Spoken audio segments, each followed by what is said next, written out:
ಯಾರಿಗೆಲ್ಲ puliyogare powder packet use ಮಾಡೋದನ್ನು ನಿಲ್ಲಿಸ್ಬೇಕು ಅನಿಸುತ್ತೆ ಇದನ್ನು ಟ್ರೈ ಮಾಡ್ಬೋದು.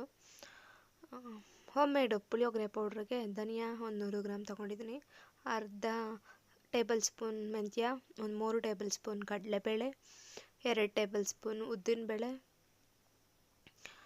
1 ದೊಡ್ಡ ಟೇಬಲ್ ಸ್ಪೂನ್ ಸಾಸಿವೆ, ಜೀರಿಗೆ ಪುಡಿ ತೊಗೊಂಡಿದ್ದೀನಿ ನಾನಿಲ್ಲಿ 2 ಸ್ಪೂನ್ ಪೌಡ್ರ್ ತೊಗೊಂಡಿದ್ದೀನಿ. ನನ್ನ ಹತ್ರ ಜೀರಿಗೆ ಇರಲಿಲ್ಲ, ಹಸಿ ಜೀರಿಗೆ ಒಂದು 3 4 ಟೇಬಲ್ ಸ್ಪೂನ್ ಸೇರಿಸ್ಕೊಳ್ರಿ. ಮತ್ತು ಬ್ಯಾಡಗೆ ಮೆಣಸಿನ್ಕಾಯಿ ಮತ್ತು ಮೆಣಸು ಮತ್ತು ಎಳ್ಳನ್ನು ಪಕ್ಕದಲ್ಲಿ ಇಟ್ಕೊಂಡಿದ್ದೀನಿ. ಈಗ ಉದ್ದಿನಬೇಳೆ ಸೇರಿಸ್ಕೊಳ್ತಾ ಇದ್ದೀನಿ. ಉದ್ದಿನಬೇಳೆನ ನಿಧಾನವಾಗಿ ಲೋ ಫ್ಲೇಮಲ್ಲಿ 3 4 ನಿಮಿಷ ನೀಟಾಗಿ ಹುರಿಬೇಕು. ಅದು ಫುಲ್ ಕಲರ್ ಚೇಂಜ್ ಆಗಬೇಕು, ಕ್ರೀಮಿಶ್ ಕಲರ್ ಇರೋದು. ಲೋ ಫ್ಲೇಮಲ್ಲೇ ಐತೆ, ತೋರಿಸ್ತಾ ಇದ್ದೀನಿ. ಕ್ರೀಮಿಶ್ ಕಲರ್ ಇರೋದು ಒಂದು ಸ್ವಲ್ಪ ಲೈಟ್ ಬ್ರೌನ್ ಕಲರ್ ಬರೋ ಗಂಟ ನೀಟಾಗಿ ಹುರಿಬೇಕು. ಟೈಮ್ ತಗೊಳುತ್ತೆ, ಅಂದರೆ ನೀಟಾಗಿ ಹುರಿದ್ರೆ ಮಾತ್ರ ಪುಳಿಯೋಗರೆ ಪೌಡ್ರ್ ಟೇಸ್ಟ್ ಮಾತ್ರ ನೀಟಾಗಿ ಬರುತ್ತೆ, ಇಲ್ಲಾಂದರೆ ಟೇಸ್ಟ್ ಹೊರ್ಟೋಗ್ತಿದೆ. ಮೇನ್ ಹುರಿಯೋದ್ರಲ್ಲೇ ಇರೋದು ಪುಳಿಯೋಗರೆ ಪೌಡ್ರಿಗೆ. ನಿಧಾನವಾಗಿ ಲೋ ಫ್ಲೇಮಲ್ಲಿ ಆ ಕಲರ್ ಸ್ವಲ್ಪ ಚೇಂಜ್ ಆಗ್ತೈತೆ. ಲೋ ಫ್ಲೇಮಲ್ಲಿ ನಿಧಾನವಾಗಿ ನೀಟಾಗಿ ಆ ಕಲರ್ ಚೇಂಜ್ ಆಗೋ ಗಂಟ ನೀಟಾಗಿ ಹುರ್ಕೊಳ್ಬೇಕು. ಒಂದು 2 ಟೇಬಲ್ ಸ್ಪೂನ್ ಅಷ್ಟೇ ತೊಗೊಂಡಿದ್ದೀನಿ. ಫಸ್ಟು ಬೇಳೆಗಳು ಹುರ್ಕೊಳ್ತಾ ಇದ್ದೀನಿ, ಅದಕ್ಕೋಸ್ಕರ ಫಸ್ಟ್ ಉದ್ದಿನಬೇಳೆ ಸೇರಿಸಿದ್ದೀನಿ ಬಾಂಡಿಗೆ. ಉದ್ದಿನಬೇಳೆ ಕೆಂಪಗಾಗ್ತಾ ಬರ್ತಾ ಇದೆ, ಕಲರ್ ಚೇಂಜ್ ಆಗ್ತಾ ಇರೋದು ಕಾಣಿಸ್ತಾ ಇದೆ ವಿಡಿಯೋದಲ್ಲಿ. ಇವಾಗ ಪ್ಲೇಟಿಗೆ ತಿಟ್ಟಿಟ್ಕೊಂಡಿದ್ದೀನಿ, ಫುಲ್ಲು ಕೆಂಪಗಾಗೈತೆ. ನೆಕ್ಸ್ಟ್ ಕಡಲೆಬೇಳೆ ಸೇರಿಸ್ತಾ ಇದ್ದೀನಿ. ಬಾಣಲೆ ಬಿಸಿ ಇರೋದ್ರಿಂದ ಬೇಗ ಕಡಲೆಬೇಳೆ ಫ್ರೈ ಆಗ್ತಿದೆ. ಕೈ ಬಿಡ್ದಿರ ಕೈ ಆಡಿಸ್ಬೇಕು ಸ್ಪೂನಲ್ಲಿ. ಒಂದು 3 ಟೇಬಲ್ ಸ್ಪೂನ್ ಕಡಲೆಬೇಳೆನ ನೀಟಾಗಿ ಹುರ್ಕೊಳ್ತಾ ಇದ್ದೀನಿ ಕೆಂಪಗೆ. ಸೀದಾ ಹೋಗಂಗೆ ಉರಿಯಲ್ಲ, ನೀಟಾಗಿ ಕೆಂಪಗೆ ಬೇಳೆ ಎಲ್ಲ ದಪ್ಪ ಇರೋದನ್ನೆಲ್ಲ ಡ್ರೈ ಆಗಿ ಒಂದು ಸ್ವಲ್ಪ ಚಿಕ್ಕದ ಥರ ಆಗಬೇಕು. ನೀಟಾಗಿ ಕೆಂಪಗಾಗೋ ಗಂಟ ನೀಟಾಗಿ ಹುರ್ಕೊಳ್ತೀನಿ. ಒಂದು 3 4 ನಿಮಿಷ ಟೈಮ್ ಕಾಯಬೇಕು, ಒಂದು ಸ್ವಲ್ಪ ಹೊತ್ತು. ವಿಡಿಯೋನೆಲ್ಲ ಎಡಿಟ್ ಮಾಡಿಲ್ಲ, ಆದರೆ ಕಾಯಬೇಕು, ನಿಧಾನ ಆಗುತ್ತೆ ಕಡಲೆಬೇಳೆ ಎಲ್ಲ ಫ್ರೈ ಆಗೋದು. ಹೈ ಫ್ಲೇಮಲ್ಲಿ ಇಟ್ಕೊಡ್ದು ಲೋ ಫ್ಲೇಮಲ್ಲೇ ಬೇಳೆ ಬೇಯಬೇಕು. ಒಳಗಡೆ ಇರೋ ಹಸಿ ಎಲ್ಲ ಹೋಗ್ಬೇಕಂದ್ರೆ ಲೋ ಫ್ಲೇಮಲ್ಲೇ ನೀಟಾಗಿ ಹುರ್ಕೊಳ್ಬೇಕು. ಇನ್ನೇನು ಕಲರ್ ಒಂದು ಸ್ವಲ್ಪ ಚೇಂಜ್ ಆಗ್ತಾ ಬರ್ತೈತೆ. ಕೈ ಆಡಿಸ್ತಾ ಇರಬೇಕು ನೀಟಾಗಿ, ಇಲ್ಲಾಂದರೆ ಸಿದೋಗ್ಬಿಡ್ತೈತೆ. ಕೆಂಪಗಾಗ್ತಾ ಬಂತು, ಒಂದು ಸ್ವಲ್ಪ ಕಲರ್ ಚೇಂಜ್ ಆಗ್ತಾ ಬಂತು. ಕಡಲೆಬೇಳೆ ಎಲ್ಲ ನೀಟಾಗಿ ಒಂದು ಸ್ವಲ್ಪ ಹೊತ್ತು ಆಗಬೇಕಷ್ಟೆ. ಒಂದು 2 3 4 ಸೆಕೆಂಡು ಚೆನ್ನಾಗಿ ಒಂದು ಸ್ವಲ್ಪ ಆದರೆ ಸಾಕು. ಸೀದೋಗಿಲ್ಲ, ಒಂದು ಸ್ವಲ್ಪ ಫ್ರೈ ಆಗಬೇಕು, ಇಲ್ಲಾಂದರೆ ಹಸಿ ಇದ್ದರೆ ಚಿನ್ನಕ್ಕೂ ಚೆನ್ನಾಗಿರಲ್ಲ, ಪೌಡ್ರು ಬೇಗ ಹಾಳಾಗ್ಬಿಡ್ತೈತೆ. ಇನ್ನೇನು ಸಾಕು ಅನಿಸ್ತೈತೆ, ಇದು ತಗೊಂಡು ತಟ್ಟೆಗೆ ಹಾಕೋಣ. ನೆಕ್ಸ್ಟ್ ಸಾಸಿವೆ ಹಾಕ್ಕೊಂಡಿದ್ದೀನಿ. ಸಾಸಿವೆ ಸಿಡಿಯೋ ಗಂಟ ಕಾಯಬೇಕು. ಸಿಡಿತಾಯಿತು ಸಾಸಿವೆ. 1 ಸ್ಪೂನ್ ಅಷ್ಟೇ ಸಾಸಿವೆ ತೊಗೊಂಡಿರೋದು, ಅದನ್ನು ನೀಟಾಗಿ ಹುರ್ಕೊಳ್ಬೇಕು. ಸಿಡಿದ್ರೆ ಸಾಕು. ಸಿಡಿದಾದ್ಮೇಲೆ ತೆಗೆದಂಗೆ ಪ್ಲೇಟ್ಗೆ ಹಾಕೊಂಡ್ರೆ ಆಯಿತು. ಸಿಡಿತೈತೆ, ಕಾಣಿಸ್ತೈತೆ. ಎಣ್ಣೆಯಲ್ಲೂ ಉಪಯೋಗಿಸಿಲ್ಲ ಪೌಡ್ರ್ ಮಾಡೋದಕ್ಕೆ, ಡ್ರೈನೇ ಹುರಿತಾ ಇರೋದು. ಸಾಸಿವೆ ಸಿಡ್ಲಿದ್ದಾಯಿತು, ತೊಗೊಂಡು ಪ್ಲೇಟ್ ಎಲ್ಲ ಒಂದೇ ಪ್ಲೇಟ್ಗೆ ಹಾಕ್ತಾಯಿದ್ದೀನಿ.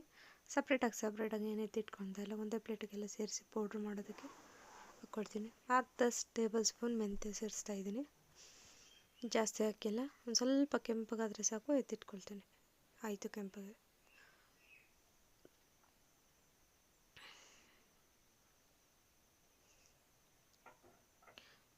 ಮೆಣಸಿನ್ಕಾಯಿನ ಒಣಗಿಸಿದ್ರೆ ಬೆಸ್ಟು, ಬೇಗ ಹುರಿಬೋದು. ಇಲ್ಲಾಂದರೆ ಟೈಮ್ ಜಾಸ್ತಿ ತೊಗೊಳ್ತೈತೆ. ಒಂದು 4 5 ನಿಮಿಷ ಡ್ರೈ ಫುಲ್ಲು ಮುರಿದ್ರೆ ಪುಡಿ ಆಗಬೇಕು, ಆ ಥರ ಹುರಿಬೇಕು. ಮೆಣಸಿನ್ಕಾಯಿಗೆ ಮಾತ್ರ ಟೈಮ್ ಜಾಸ್ತಿ ತೊಗೊಳ್ತೈತೆ. ಚೆನ್ನಾಗಿ ಹುರಿದಿಟ್ಟು ಎತ್ತಿಟ್ಕೊಂಡಿದ್ದಾಯಿತು. ಮೆಣಸಿನ್ಕಾಯಿ, ಜೀರಿಗೆ ಇಲ್ಲ ನನ್ನ ಹತ್ರ. ಜೀರಿಗೆ 3-4 ಟೇಬಲ್ ಸ್ಪೂನ್ ಸೇರಿಸ್ಕೊಳ್ರೆ, ಅದಕ್ಕೆ ಜೀರಿಗೆ ಪುಡಿ ಇತ್ತು, ಜೀರಿಗೆ ಪುಡಿನೇ ಸೇರಿಸ್ತಾ ಇದ್ದೀನಿ. ನಾನಿಲ್ಲಿ 3 ಟೇಬಲ್ ಸ್ಪೂನ್ ಸೇರಿಸಿದ್ದೀನಿ. 2.5-3 ಟೇಬಲ್ ಸ್ಪೂನು ಪುಡಿನೇ ಹುರಿದು. ಪುಡಿ ಬೇಗ ಫ್ರೈ ಆಗಿಬಿಡ್ತೈತೆ, ಅದಕ್ಕೆ ತೆಗೆದು ಸೇರಿಸ್ತಾ ಇದ್ದೀನಿ ಪ್ಲೇಟಿಗೆ.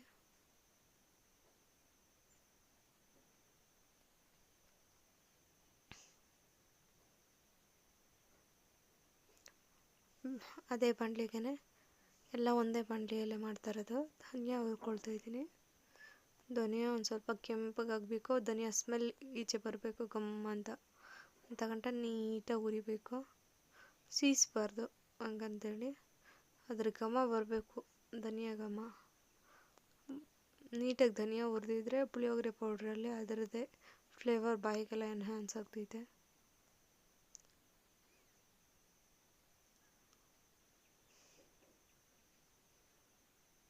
ಕೆಂಪಗೆ ನೀಟಾಗಿ ಕಾಣಿಸುತ್ತಿದೆ. ಒಂದು ಸ್ವಲ್ಪ ಒಣಗಿಸ್ಕೊಂಡಿದ್ರೆ ಬೇಗ ಹುರಿಬೋದು, ಒಣಗಿಸಿಲ್ಲ ಅಂದರೆ ಒಂದು ಸ್ವಲ್ಪ ನಿಧಾನ ಟೈಮ್ ತಗೊಳ್ತಿದ್ದೆ. ನಾನಿಲ್ಲಿ ಒಣಗಿಸಿಲ್ಲ, ಅದಕ್ಕೆ ಒಂದು ಸ್ವಲ್ಪ ಟೈಮ್ ತಗೊಳ್ತೈತೆ ಧನಿಯಾ ಹುರಿಯೋದಕ್ಕೆ.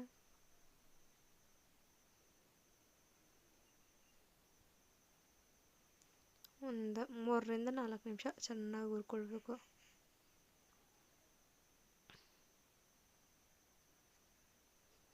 ಏನು ಕೆಂಪಾಗತ್ತ ಬಂತು, ಫುಲ್ಲು ಸೀಸಿಲ್ಲ, ಸಾಕಿಷ್ಟು ಕಲರ್ ಅನಿಸ್ತಿದೆ. ತೆಗೆದಿಟ್ಕೊಳ್ತೀನಿ, ಸಾಕಿಷ್ಟು ಮಾತ್ರ ಕೆಂಪಗಾಗಿರೋದು. ಜಾಸ್ತಿ ಇನ್ನು ಸ್ವಲ್ಪ ಹೊತ್ತು ಜಾಸ್ತಿ ಬಿಟ್ಟರೆ ಫುಲ್ಲು ಸೀದೋಗ್ಬಿಡ್ತೈತೆ. ಆಯಿತು, ತೆಗೆದಿಟ್ಕೊಳ್ತೀನಿ. ಮೆಣಸು 1 ಟೇಬಲ್ ಸ್ಪೂನ್ ಮೆಣಸು, ಕರಿಮೆಣಸು. ಒಂದು ಸ್ವಲ್ಪ ಅದರ ಘಮ ಬಂದು ಅದರಲ್ಲಿ ಫುಲ್ಲು ಹೊಗೆ ಥರ ಬರೋ ಗಂಟ ಹುರ್ಕೋಬೇಕು.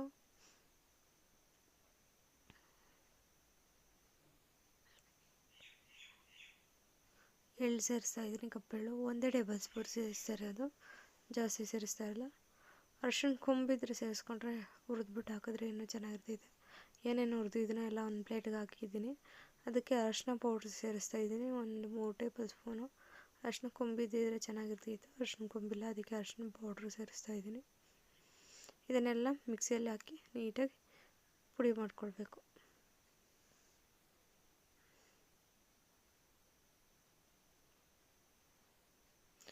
ಪುಡಿ ಮಾಡಿಕೊಂಡ್ರೆ ಪುಳಿಯೋಗರೆ ಪೌಡ್ರ್ ರೆಡಿ.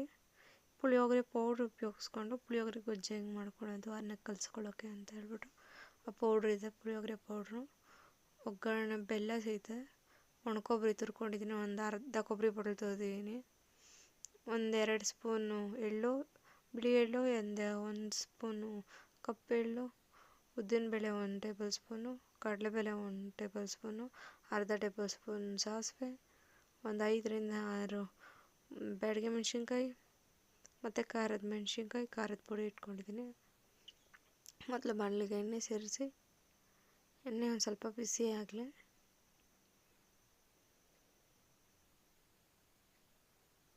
ಸಾಸಿವೆ ಮತ್ತು ಕಡಲೆ ಬೀಜನ ಸೇರಿಸ್ಕೊಳ್ತೀನಿ.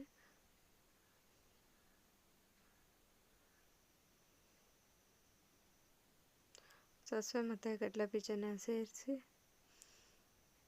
ಮಿಕ್ಕಿರೋ ಐಟಮ್ಗಳನ್ನೆಲ್ಲ ಒಂದೊಂದಾಗಿ ಸೇರಿಸ್ಕೊಳ್ತಾ ಹೋಗ್ತೀನಿ.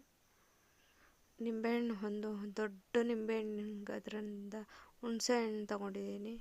ನಿಂಬೆಹಣ್ಣು ಗಾತ್ರದ್ದು ಹುಣಸೆಹಣ್ಣು ತೊಗೊಂಡು ನೆನೆಸ್ಕೊಂಡು ಅದನ್ನು ಶೋಧಿಸ್ಕೊಂಡು ಸೈಡಲ್ಲಿ ಇಟ್ಕೊಂಡಿದ್ದೀನಿ. ಬ್ಯಾಡಗೆ ಮೆಣಸಿನ್ಕಾಯಿ ಮತ್ತು ಖಾರದ ಮೆಣಸಿನ್ಕಾಯಿ, ಖಾರದ ಪುಡಿ ಸಮೇತ ಸೇರಿಸ್ತೀನಿ. ಒಂದು ಸ್ವಲ್ಪ ಖಾರದ ಮೆಣಸಿನ್ಕಾಯಿ ಹಾಕಿಲ್ಲ, ಬ್ಯಾಡಗೆ ಮೆಣಸಿನ್ಕಾಯಿ ಹಾಕಿದ್ದೀನಿ. ಕಡಲೆ ಬೀಜ, ಸಾಸಿವೆ ಮತ್ತು ಮೆಣಸಿನ್ಕಾಯಿ, ಬ್ಯಾಡಗೆ ಮೆಣಸಿನ್ಕಾಯಿ ಸೇರಿಸಿದ್ದೀನಿ. ಅದೊಂದು ಸ್ವಲ್ಪ ಕಲರ್ ಚೇಂಜ್ ಆಗೋ ಟೈಮಲ್ಲೇ ನೆಕ್ಸ್ಟ್ ಉದ್ದಿನಬೇಳೆ, ಕಡಲೆಬೇಳೆ ಸೇರಿಸ್ಕೋಬೇಕು. ಸ್ವಲ್ಪ ಕಲರ್ ಚೇಂಜ್ ಆಗಲಿ, ಇಲ್ಲಾಂದರೆ ಕಡಲೆಬೀಜ ಕೆಂಪಗಾಗೋದ್ರಲ್ಲಿ ಇದೆರಡು ಸೀದೋಗ್ಬಿಡ್ತೈತೆ, ಉದ್ದಿನಬೇಳೆ ಕಡಲೆಬೇಳೆ. ಅದಕ್ಕೆ ಇವಾಗ ಉದ್ದಿನಬೇಳೆ 1 ಟೇಬಲ್ ಸ್ಪೂನು, ಕಡಲೆಬೇಳೆ 1 ಟೇಬಲ್ ಸ್ಪೂನು. ಒಂದು ಸ್ವಲ್ಪ ಫ್ರೈ ಆಗಲಿ.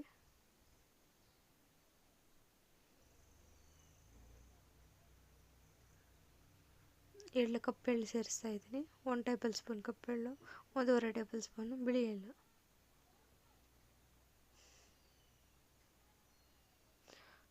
ಒಂದು ಅರ್ಧ ಕೊಬ್ಬರಿ ಬಟ್ಲನ್ನ ತುರಿದ್ಬಿಟ್ಟು ಸೇರಿಸ್ತಾ ಇದ್ದೀನಿ. ಒಣಕೊಬ್ಬರಿ ತುರಿ, ಹಸಿ ಅದೆಲ್ಲ ಒಣಕೊಬ್ಬರಿ ತುರಿ ಸೇರಿಸ್ತಾ ಇದ್ದೀನಿ. ಬೇಕಾದರೆ ಹಿಂಗೆ ತಿನ್ನೋರು ಹಿಂಗೆ ಸೇರಿಸ್ಬೋದು ಇದಕ್ಕೆ, ಆದರೆ ನಾನು ಹಿಂಗೆ ಬಳಸಲ್ಲ ಇದು ಪುಳಿಯೋಗರೆಗೆ. ಹಿಂಗೆ ಫ್ಲೇವರ್ ನನಗೆ ಇಷ್ಟ ಆಗಲ್ಲ, ಅದಕ್ಕೆ ಸೇರಿಸಲ್ಲ.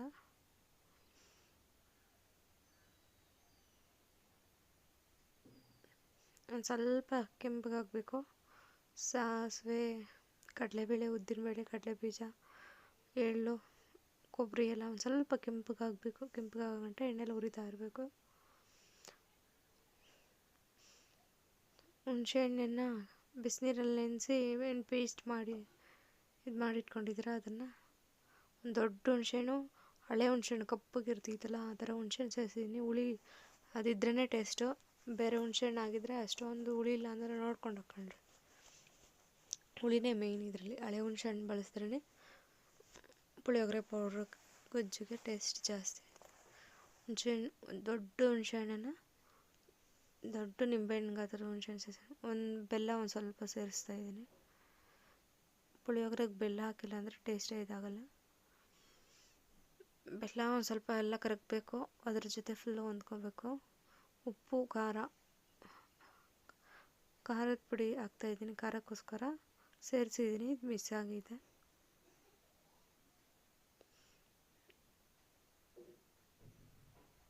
ಖಾರದ ಪುಡಿ. ಇವಾಗ ಪುಳಿಯೋಗರೆ ಪೌಡ್ರು ಒಂದು 3 ಟೇಬಲ್ ಸ್ಪೂನ್ ಸೇರಿಸ್ತೀನಿ.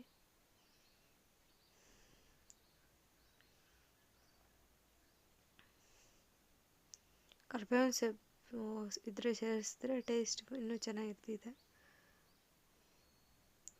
ಫುಲ್ಲು ಒಂದು ಸ್ವಲ್ಪ ಹೊತ್ತಷ್ಟೇ ಬಾಣಲಿ ಲೋ ಫ್ಲೇಮಲ್ಲಿ ಒಂದು ಸ್ವಲ್ಪ ಉರಿಬೇಕಷ್ಟೇ.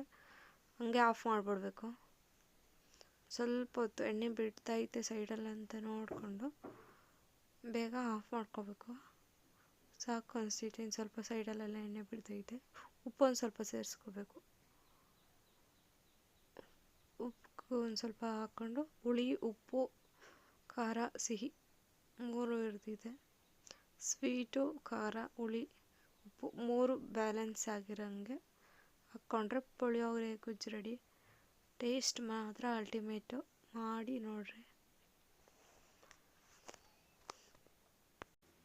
ಎಣ್ಣೆ ಎಲ್ಲ ಬಿಟ್ಟಿದ್ದಾದಮೇಲೆ ಪುಳಿಯೋಗರೆ ಗೊಜ್ಜು ರೆಡಿ. ಅನ್ನ ಕಲಸಿ ತಿಂತಾ ಇರೋದು. ಟೇಸ್ಟ್ ಮಾತ್ರ ಅಲ್ಟಿಮೇಟು. ಪುಳಿಯೋಗರೆ ರೆಡಿ.